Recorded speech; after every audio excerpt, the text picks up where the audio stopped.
selalu mubarak setiap hari. Amin. Nah, anak-anakku semuanya, hari ini kita masuk ke pembelajaran IPAS ya. IPAS di mana kita akan mempelajari berbagai hal tentang peripasan. Nah, mari anak-anakku, sebelum kita lanjut, kita berdoa terlebih dahulu yang akan dipimpin oleh KN. Silakan KN yang memimpin ya.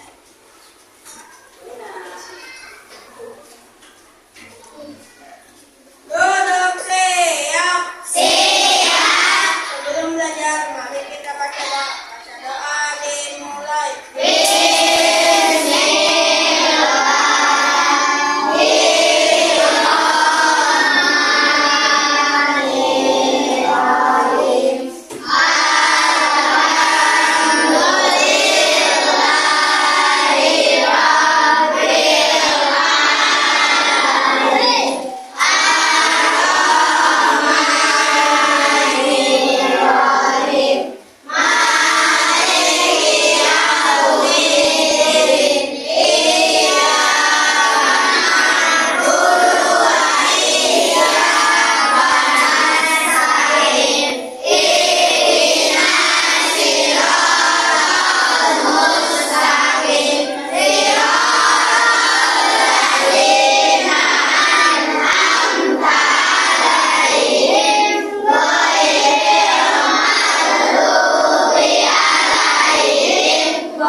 Pembiasaan Asmaul Husna. Silakan lihat ke sini.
mohon dan diberikan kebaikan oleh Allah Subhanahu wa Ta'ala.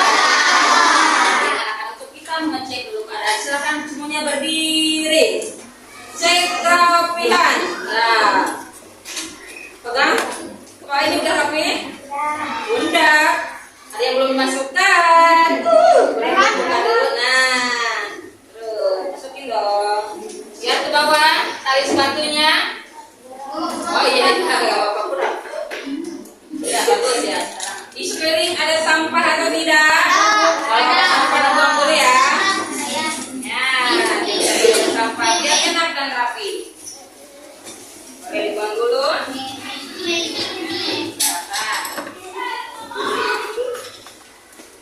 Silakan buang terlebih dahulu hal-hal yang mengganggu tadi kelas. Terima kasih.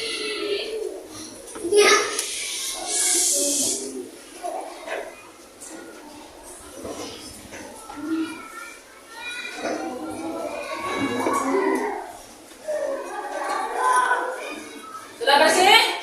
Nah, masih berdiri kita kalau Bandung dulu biar semangat kita belajarnya.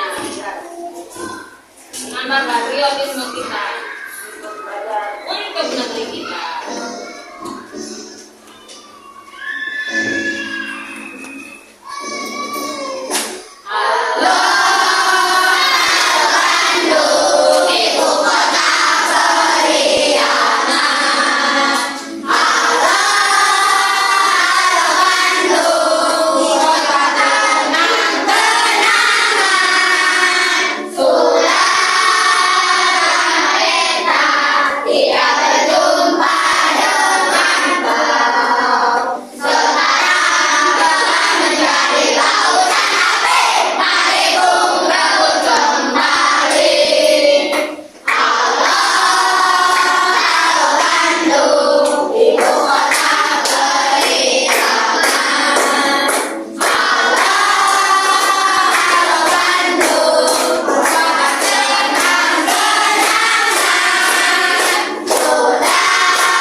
Kayaknya kalian nanti rasa kayaknya sepertinya aman.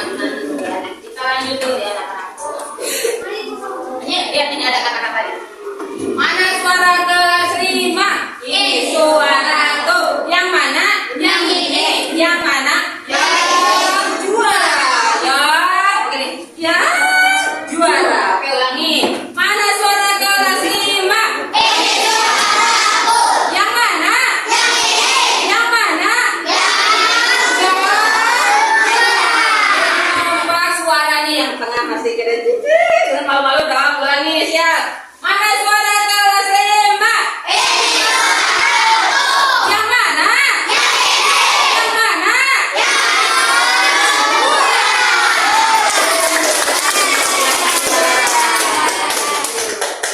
Baik anak-anakku, semuanya kita lanjut di sini. Sebenarnya kita mau pelajari apa sih? Kita akan coba dulu. Melihat dari kelas 3 kemarin dulu, waktu kelas 3 kalian sudah belajar tentang IPAS. Masih ingat gak? Yang tentang siapa sih yang suka makan rumput? Kambing, masa saya kan ya. Kambing, kerbau, siapa lagi? Sapi, ya, oke. Domba pada nunjuknya domba.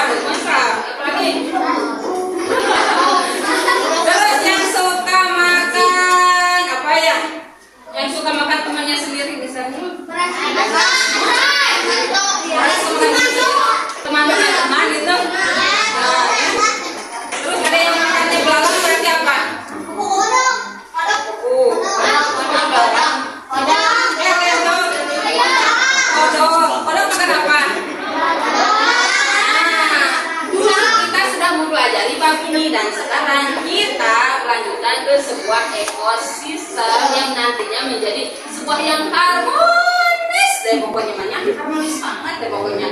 Nah, di sini kita membahas ekosistem dulu. Apa yang masuk dengan ekosistem? Siapa yang tahu? Tinggal deh observe. Hubungan timbal balik antara komponen biotik dan abiotik. Luar biasa, tepuk keren dulu dong. Tepuk keren. Keren, keren. Siapa namanya tadi teh? Aji. Keren ya kamu. Hebat namanya. Selanjutnya ekosistem. Di sini Tuhan menunjukkan dulu. Nah, kebetulan kalian sudah punya ini. Ini apa namanya? Bunga. Bayangkan ada bunga hidup ya.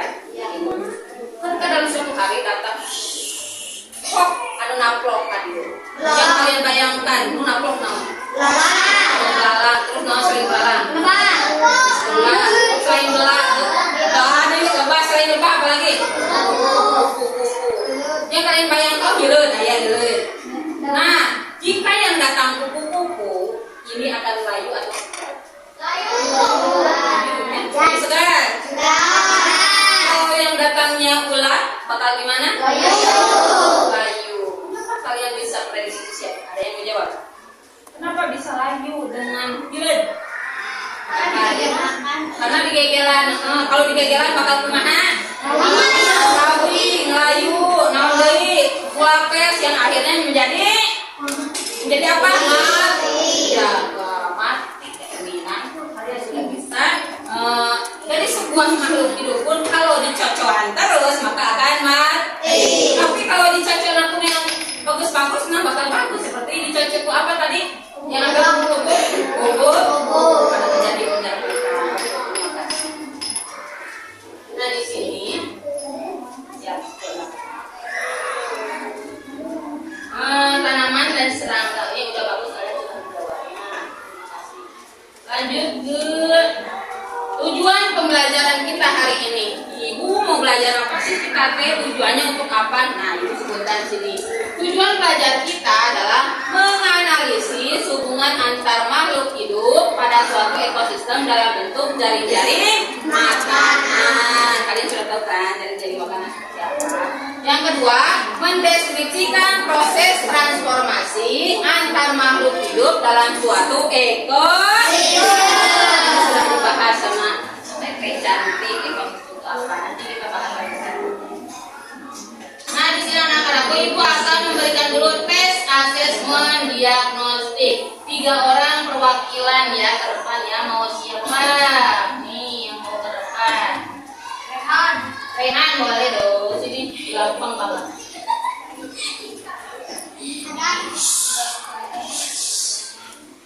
Rehan. Oh, Rehan aja mau siapa? Perempuan dulu deh. Coba ini coba. Kalian dulu terkait ini. Ayo mencoba dulu ya. Ya, main pintar dong. Lah. Halangnya. Nah, coba. Titik.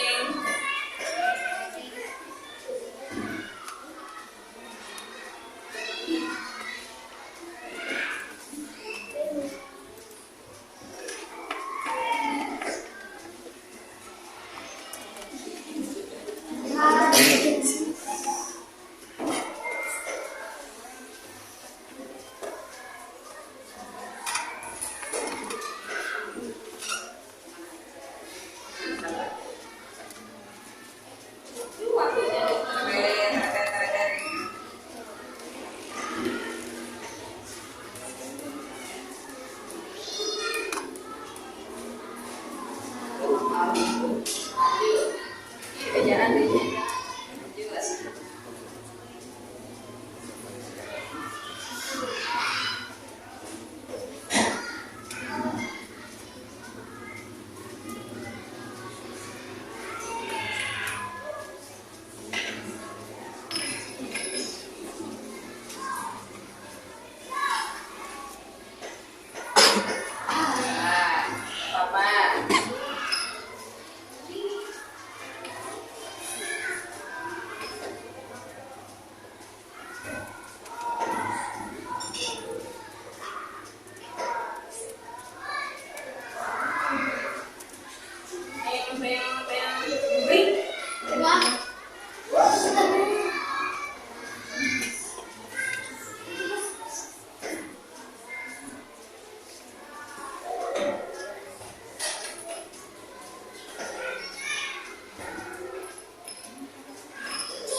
Sudah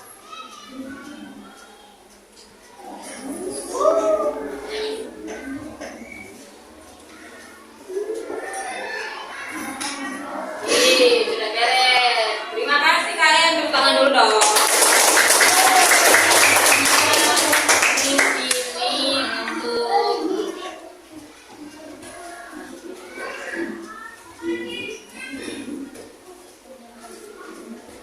siapa lagi yang mau? Rehan, Bu. Rehan. Rehan. Sini.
Tepuk tangan dulu dong buat Kasih tepuk wow keren. Tepuk wow keren. Wow keren. Wow keren.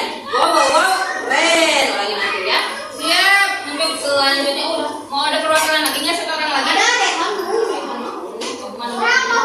Ya. Sekarang mari kita buat kelompok kecil. Mau dibuat lagi atau sesuai yang kemarin saja buat kelompoknya? Kemarin saja. Yang ini? Atau mau dipisah lagi? Ya, berarti kelompoknya sudah kita laksanakan. Nah, sekarang ibu mau ada cerita pendek sebuah drama. Tapi ibu minta perwakilan dari kalian untuk menjadi seseorang yang mendramakan di depan. Nah, siapa yang mau jadi ular? Ular. Silakan dipasangkan di kepalanya, bukan di perut. Ya. Yang mau jadi belalang ada dua. Siapa nih ke depan? Ya, sini. Belalang. Terus yang mau jadi kodok. Kodok. Yang mau jadi jamur dua orang.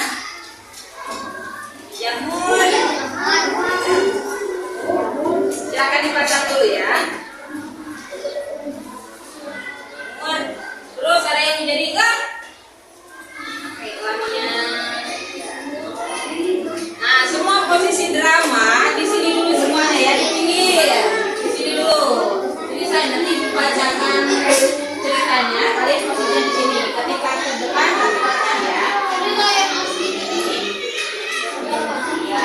Yang mau jadi padi siapa? Siapa yang jadi padi dua orang? Boleh sini ke depan. Memegang ini ya. Ini ceritanya kamu tadi sawah ya, jadi padi. Sana sampai begini. Boleh bocor-bocor ya, siap. Siap. Di depan dulu. Pada suatu hari. Ini ada sebuah kisah ya. Di sebuah sawah yang subur, nah, padi tumbuh dengan hijau, menjadi produsen makanan bagi makhluk lain. Padi menggunakan sinar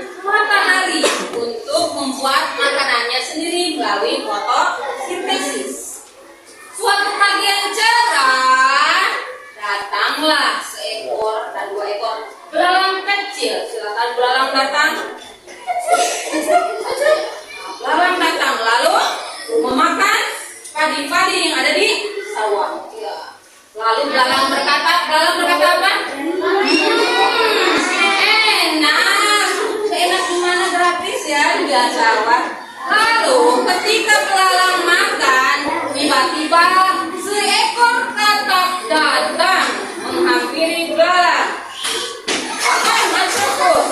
Katanya datang lalu menyergap siapa? Belalang. Yang ketangkap sama belalang cuma satu. Awas, yang satu kabur. Lalu hijab, yang satu udah mati oleh kodok. Ya, silakan di sana dulu belalang sama kodok. Ketika kodok mengacrok lagi dengan gembiranya, kodok ke atas, kodok ke atas, kodok ke atas. Pakai gini. Ketika kodok sudah kenyang, saya sudah kenyang. Saya sudah memakan satu belalang, tapi saya tidak mendapatkan satu lagi. Akan kukejar kamu belalang. Lalu datanglah seekor ular. Lalu ular menyantap. Aku bahasa Indonesia. Lalu ular memacam. Wah, begitu dengan desirnya. Lalu ini mati oleh sang ular. Lalu orang berdiri. Wah, aku sudah kenyang memakan satu ekor kodok raksasa, sehingga aku badanku menjadi subur seperti ini.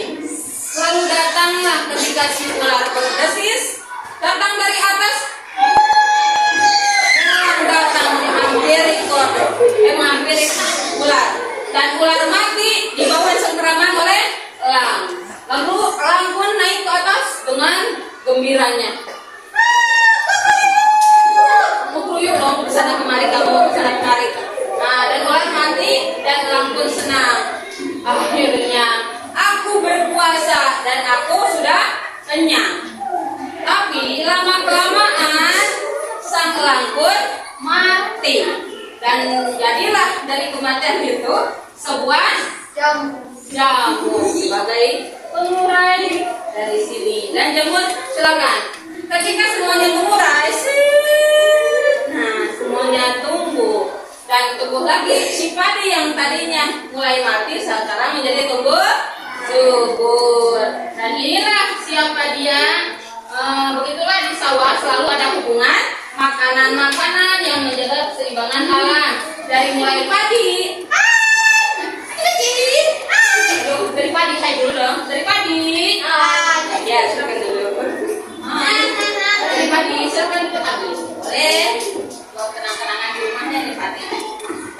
Dari padi, terus belalang. Oke, silakan duduk belalang. Dari katak, dari ular. Mantap nih ular semacam. Dari ular. Oke, dari buah jamur. Temukan teman-teman membacakan cerita pendek tentang rantai makanan. Begitu bagus ya tentang rantai makanan ini. Ternyata semuanya pada apa? Dari sini dimakan ini, dari ini dimakan ini. Nah, nanti kita akan ketahui. Mari kita simak kayak. Nah, di sini ada yang lagi ngobrol di sawah. Tahun ini banyak hama tikus dan serangga. Silakan didengar ya. Berarti tahun lalu tidak ada hamanya. Ada, tapi jumlahnya masih sedikit, sehingga tidak berpengaruh terhadap hasil panen. Kok bisa ya? Tahun ini jumlahnya jadi banyak. Jangan makanan sangat erat kaitannya dengan populasi makhluk hidup. Karena proses ini menggambarkan keberlangsungan hidup anggota ekosistem. Jika hewan bisa makan, maka akan bertahan hidup dan bisa berkembang biak. Jika hewan dimakan, maka jumlahnya akan berkurang. Semua ini berlangsung secara alami dan membuat ekosistem tetap seimbang. Lalu, bagaimana jika satu komponen hilang? apa yang terjadi jika ada perubahan lingkungan pada ekosistem seperti misalnya pembangunan dan perkembangan hutan. Yuk, kita pelajari bersama-sama pada video kita kali ini. Yang pertama, keseimbangan ekosistem. Jaring-jaring makanan membantu tetap terkendalinya pertumbuhan makhluk hidup. Dengan adanya makhluk hidup yang menjadi sumber makanan, maka populasi makhluk hidup akan tetap terjaga. Jika salah satu komponen hilang, dapat menyebabkan hilangnya satu sumber makanan. Hal ini akan berdampak pada keseimbangan jaring-jaring makanan. Perhatikan rantai makanan berikut ini. Tanaman berbunga. Nektar pada bunga akan dimakan oleh kupu-kupu. Selanjutnya, kupu-kupu akan dimangsa oleh laba-laba dan laba-laba akan dimangsa oleh katak. Apa yang terjadi pada keseimbangan ekosistem?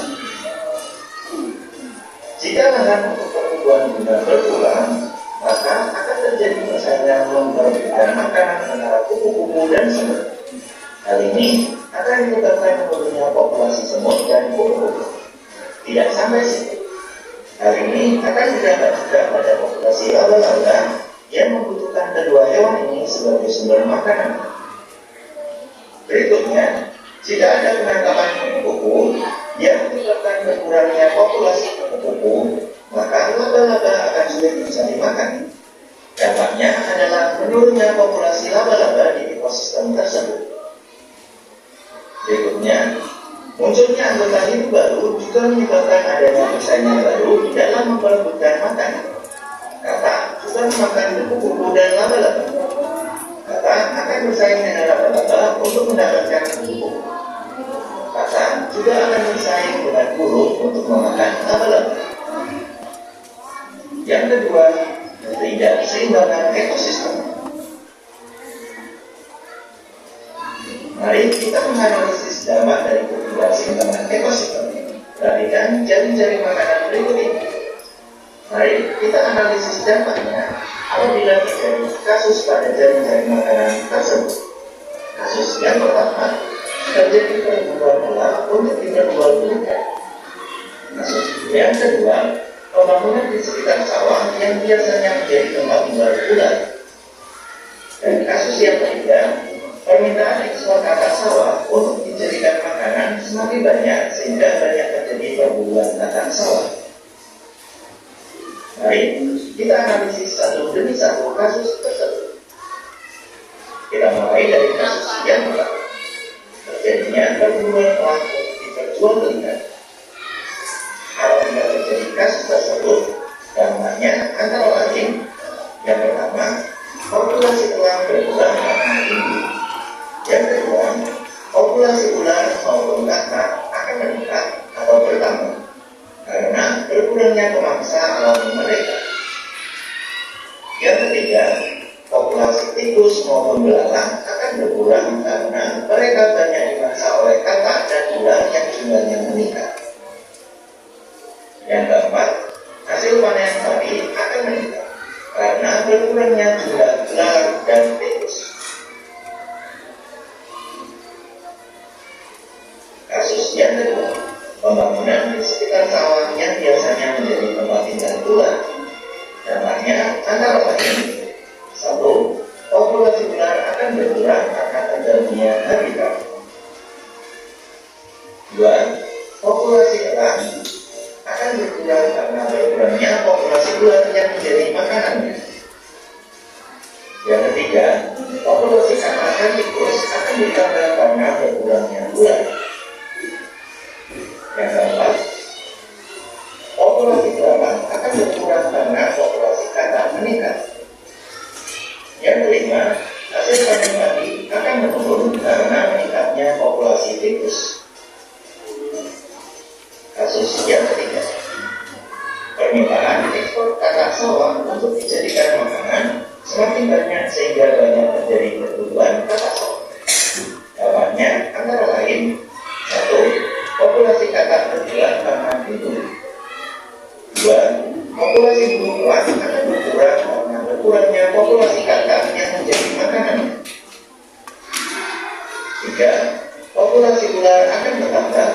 tidak ada saingan dalam memangsa tikus. Yang keempat, populasi tikus akan berkurang karena populasi ular meningkat, sedangkan populasi belalang meningkat karena tidak adanya pemangsa. Yang kelima, hasil panen padi berkurang karena meningkatnya populasi belalang. Selanjutnya, penyebab ketidakseimbangan ekosistem. Umumnya, gangguan pada ekosistem bisa terjadi karena adanya bencana alam dan ulah manusia. Bencana alam seperti gunung meletus dan kebakaran hutan akibat kemarau panjang dapat merusak ekosistem karena banyak makhluk hidup yang mati. Namun, fenomena alam ini pada jangka panjang dapat memberikan perlindungan tersendiri bagi ekosistem tersebut. Tanah di sekitar gunung yang meletus seiring dengan berjalannya waktu akan menjadi tanah yang subur untuk pertumbuhan aneka macam tumbuhan. Sedangkan penyebab ketidakseimbangan ekosistem karena ulah manusia antara lain pencemaran lingkungan dan perusakan alam. Berikut upaya untuk menjaga keseimbangan ekosistem. 1. Membuang sampah pada tempatnya untuk mengurangi pencemaran lingkungan. 2. Menjaga kebersihan lingkungan sekitar. 3. Melakukan kegiatan tebang pilih pada pohon. 4. Melarang dan tidak melakukan kegiatan penebangan hutan secara liar, pembakaran hutan maupun perburuan hewan. 5. Tidak menggunakan upah dari bahan kimia maupun peledak pada penangkapan ikan. Tentunya upaya masih banyak yang lain. Demikian video pembelajaran kita kali ini, semoga bermanfaat. Sekian dan terima kasih. Dari hasil tayangan video tadi, mari kita analisis hasil dari tadi. Apa sih yang kalian tangkap? Ada mau kemana? Mau koi saya? Boleh jangan ngajak orang lain, boleh. Yang hasil dari pengamatan video tadi, yang kalian tangkap apa sih di dalamnya? Ada yang mau memberikan pendapat? Boleh. Siapa namanya? Ansa, silakan Ansa. Menurut pengamatan saya,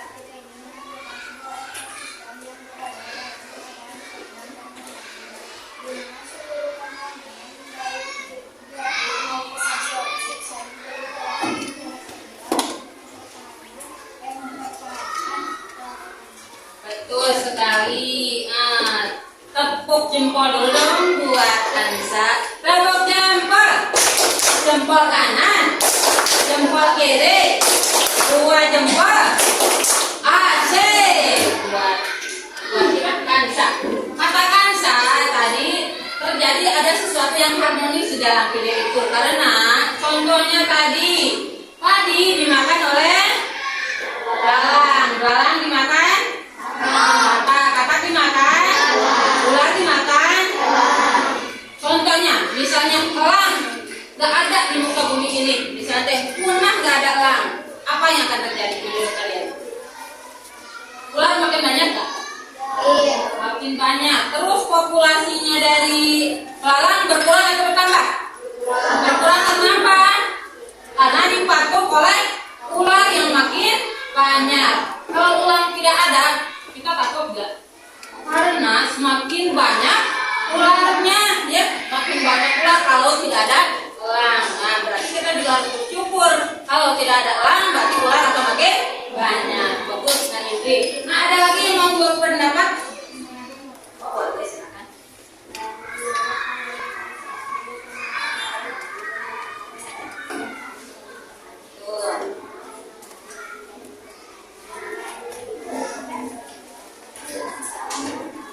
Betul sekali ya, ternyata harmonis katanya tanahnya, harmonis sekali dari mulai tadi pagi ke belalang. Contohnya jika kita contohin dulu deh, kalau tidak ada ular, maka akan yang menambah apa? Kalau bisa contoh lagi, kalau tidak ada ular, maka akan yang banyak apa? Katak. Berarti yang akan berkurang populasinya apa? Keren, kalian sudah hebat. Jika misalnya katak yang tidak ada, yang makin gemuk siapa? Bawang. Tapi makin punah apa? Kan? Kan? Ayo depan. Namanya siapa? Anda. Ternyata hasil dari komunikasi yang harmonis tadi ternyata saling menguntungkan. Bagus, nah. Ada lagi yang mau berpendapat atau bertanya? Boleh, silakan. Siapa dulu? Boleh.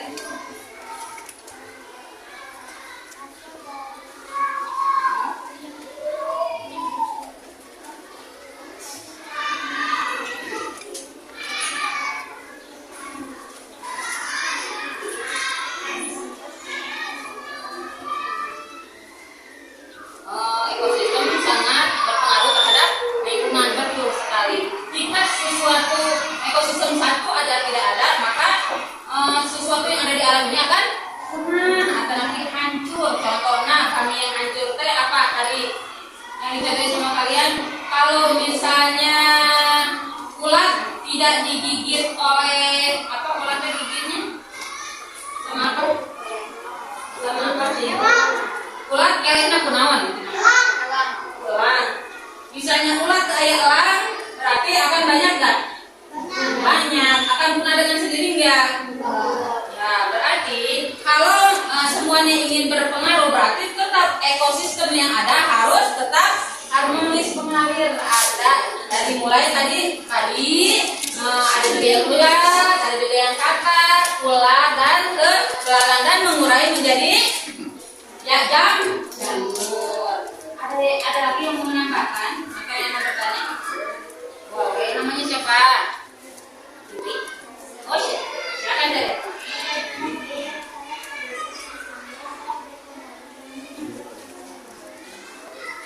Ya, hubungannya apa? Katanya para lelaki hubungannya antara produsen, konsumen hingga akhirnya tadi ke komposter. Hubungannya apa? Kalau misalnya kayak tadi contohnya tidak ada satu elang sebagai apa? Konsumen itu berapa? Tingkat 3. Jika tidak ada satu tingkat saja maka akan berpengaruh ke tingkat yang sebelumnya. Makanya jika tidak ada ular maka populasi akan bertambah. Itu apa tadi?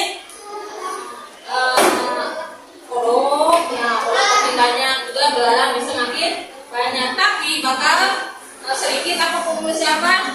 Belalangnya karena digigit sama katak. Nah itu jadi emang harus semuanya saling berinteraksi dari mulai produsen, konsumen sampai yang terakhir konsumen.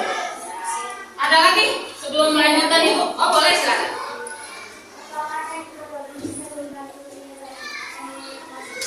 Keren, penalarannya kritis banget. Ada yang bertanya katanya deh, apakah teknologi bisa membantu kita dalam suatu ekosistem? Sebelum itu ada yang jawab nggak? KM? Oh? Ya. Teknologi bisa membantu kita. Contohnya di negara apa? Jepang. Semuanya serba teknologi. Bahkan katanya kalau mau melihat pertumbuhan juga mereka menggunakan anu ngapung laut apa? Drone. Mau melihat ini juga, misalnya ada ulat atau apa, mereka menggunakan drone. Bisa diperbesar. Kalau ada berenang, air kita memakai apa? Kalau ada hama yang datang teh dikeprokan nih di sawah kayak apa? Kebagi sawah. Kalau di kita mah kalau di luar negeri pakai teknologi hebat, pakai drone, pakai apa lagi deh? Selain drone pakai apa? Enak tahu nggak teknologi bisa dipakai? CCTV, keren CCTV kayak di sawahnya.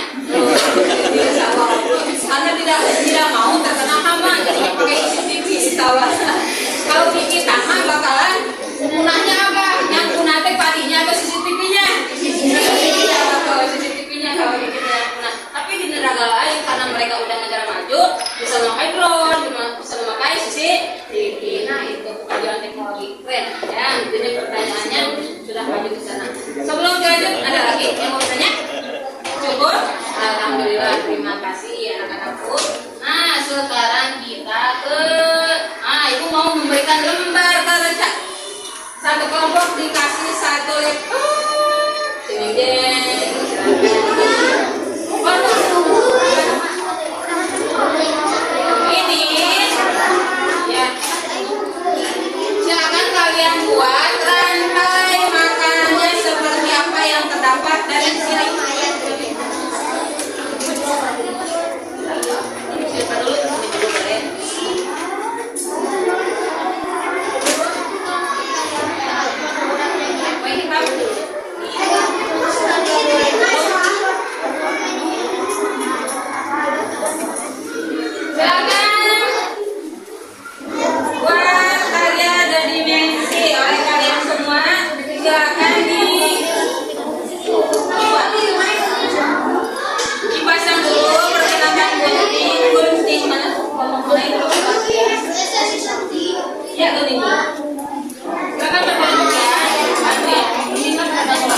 Fokus saja.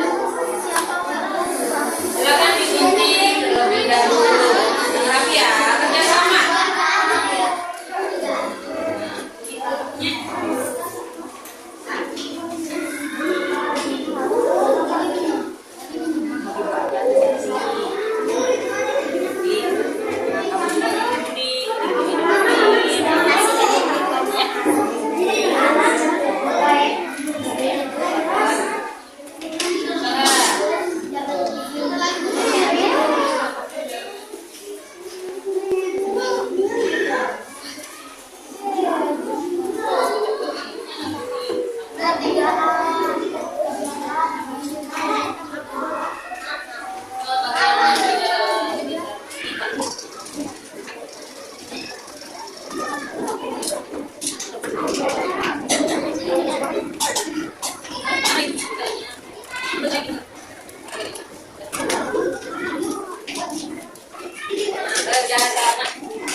Iya.